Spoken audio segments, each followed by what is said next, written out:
বিভিন্ন প্রকার আমরা নেক কাজ করতে গেলে মনে বাধা দেয়, মনে বলে যে এটা করার দরকার নাই, সেটা হচ্ছে মন শয়তান। এই 3 শয়তান। দর্শক আসসালামু আলাইকুম। আমরা 3 ধরনের শয়তানের ধোঁকার ভিতরে পড়ি। 3 ধরনের শয়তান নিয়ে আজকে আলোচনা করব। আসলে 3 ধরনের কোয়ালিটির শয়তানটা কি কি? 1 নাম্বার মানুষ শয়তান, যে আপনার বন্ধু বা আপনি নিজে, আমি নিজে, এটা হচ্ছে মানুষ শয়তান। নেক কাজ করব, ওই মানুষ শয়তান বলে বন্ধু এখন ওটা করার দরকার নাই, চলো এখন নামাজ থেকে বিরত হয়ে যায়, এই নেক আমল করার দরকার নাই, বিভিন্ন প্রকার খারাপের ভিতর লিপ্ত হয়ে যায়, সেটা হচ্ছে মানুষ শয়তান। 2 নাম্বার জিন শয়তান, যে জিন শয়তান মানুষের রগে রগে শিরায় শিরায়।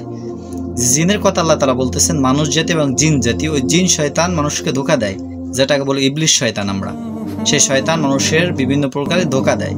3 নাম্বার যে ধোঁকায় আমরা পড়ি, সেই ধোঁকাটা হলো নফস শয়তান, মানে মনের শয়তান। আমাদের মন যেটা আছে, সেই মনের শয়তানটা হলো সবথেকে মারাত্মক লেভেলের শয়তান। সেই শয়তান নিজের মন বলে, যখন আমি ফজরের সময় ঘুমিয়ে থাকি, মন বলে আরেকটু ঘুমা, ফজরের নামাজ পড়তে হবে না, সেটা হচ্ছে মন শয়তান। নেক আমল করতে যাব, মন বলে এখন করা লাগবে না, পরে তো আবার সময় পাবি হানে, পরে নিবি হানে, সেটা হচ্ছে মনের শয়তান। মানুষ শয়তান কখনো ফিরানো যায় না, যেটা দোয়া দুরূদ পড়লেও ফিরবে না, সেটা হচ্ছে মানুষ শয়তান। চিহ্নিত করতে হবে আপনার, সেই শয়তান থেকে নিজেকে হেফাজতে রাখতে হবে।